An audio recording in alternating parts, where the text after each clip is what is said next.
여러분, 안녕하십니까? 여디디아와 함께하는 하늘 은하수 라디오에 오신 모든 분들을 진심으로 환영합니다. 오늘은 샘물을 고치심이라는 제목으로 이야기를 나눠보겠습니다.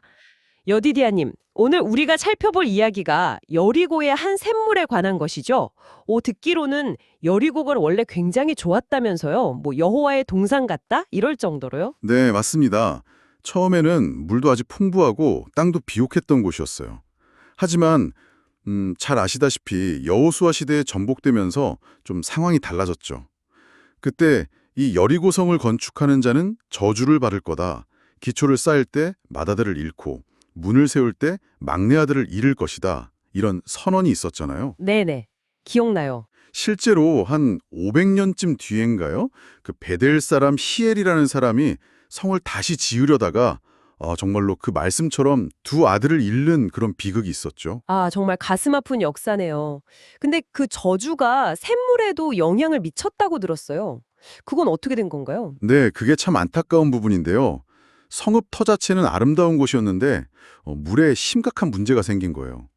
물이 나빠서 이제 땅에 소산물이 있잖아요. 농작물이나 가축 같은 것들이 제대로 자라지도 못하고 심지어 죽거나 유산하는 일이 자꾸 반복됐던 거죠. 음, 그러니까 예전에는 생명을 주던 샘물이 이제는 오히려 죽음과 실패의 원인이 되어버린 그런 상황이 된 겁니다. 주민들 고통이 정말 컸겠어요.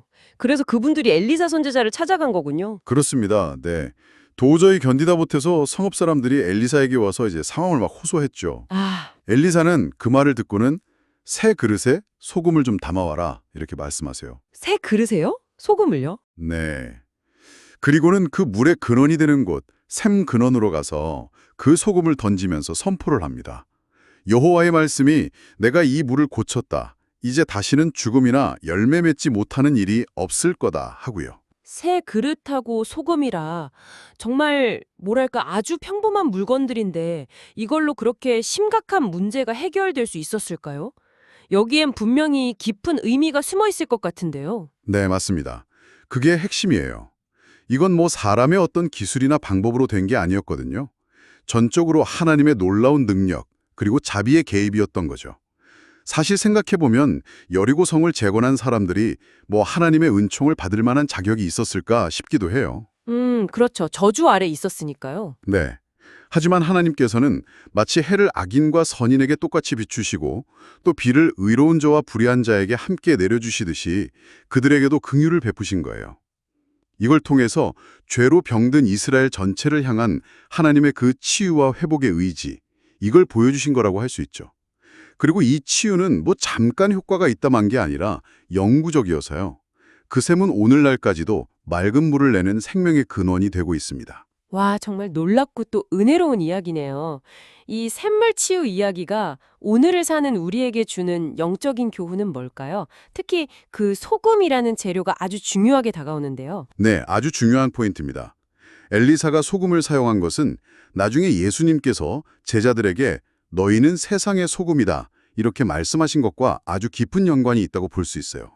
세상의 소금이요. 하고 생명을 다시 가능하게 했듯이 하나님의 백성들, 그러니까 우리들이 이 세상의 부패를 막고 또 맛을 내면서 다른 사람들을 생명과 구원으로 이끄는 역할을 해야 한다는 걸 상징적으로 보여주는 거죠. 그렇다면 우리가 어떻게 세상의 소금으로서 살아갈 수 있을까요? 그게 참, 구체적으로 어떻게 해야 할지 궁금합니다. 거창한 게 아닐 수도 있어요. 소금이 음식에 이렇게 골고루 섞여 들어가야 제맛을 내고 부패를 막잖아요. 네네, 그렇죠. 마찬가지로 우리도 세상 속에서 사람들과 개인적으로 만나고 교제하면서 우리의 삶을 통해서 그 하나님의 사랑과 진리의 능력을 자연스럽게 나누는 거죠. 어떤 큰 구호나 단체 활동 이전에 각 사람의 그 변화된 삶, 선한 영향력, 또 진실한 믿음과 사랑, 이런 게 중요하다고 봅니다. 이게 주변 사람들의 삶과 마음에 긍정적인 변화를 가져오는 그런 향기가 될 수 있는 거죠. 더 나아가서 생각해보면요. 그 오염되었던 여리고의 샘물은 어쩌면 죄로 인해서 하나님과의 관계가 딱 끊어지고 생명력을 잃어버린 우리 영혼의 상태를 보여준다고 할 수도 있어요. 죄로 오염된 영혼이요? 그렇죠. 반면에 소금으로 깨끗하게 된 그 샘물은 하나님의 은혜와 말씀의 능력으로 새롭게 변화된 마음을 상징한다고 볼 수 있습니다. 죄는 우리 영혼의 기능을 마비시키지만 성령으로 거듭나서 순결해진 마음 안에서는 모든 것이 새롭게 변화되는 거거든요. 아, 그렇군요. 그러니까 변화된 마음 자체가 마치 새롭게 솟아나는 깨끗한 샘물과 같다는 말씀이시네요. 바로 그렇습니다. 네. 하나님의 말씀을 받아들여서 정결하게 된 마음은 이게 마르지 않는 샘과 같아서요. 그 속에서 끊임없이 생명수가 흘러나오는 거예요. 마치 산에서 시작된 맑은 시냇물이 흘러가면서 주변 땅을 적시고 목마른 생명들에게 생기를 주듯이 말이죠. 네네. 우리의 삶도 그렇게 변화된 마음에서 흘러나오는 은혜와 진리를 통해서 주변에 지치고 메마른 영혼들에게 영적인 풍요와 소생을 가져다 줄 수 있다는 겁니다.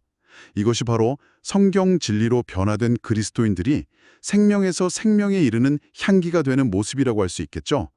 우리가 매일매일 하나님의 은혜의 샘에서 길어올린 그 생명수를 기꺼이 나눌 때 우리 주변의 많은 사람들이 영적으로 또 때로는 지적으로나 육체적으로도 유익을 얻고 회복될 수 있는 겁니다.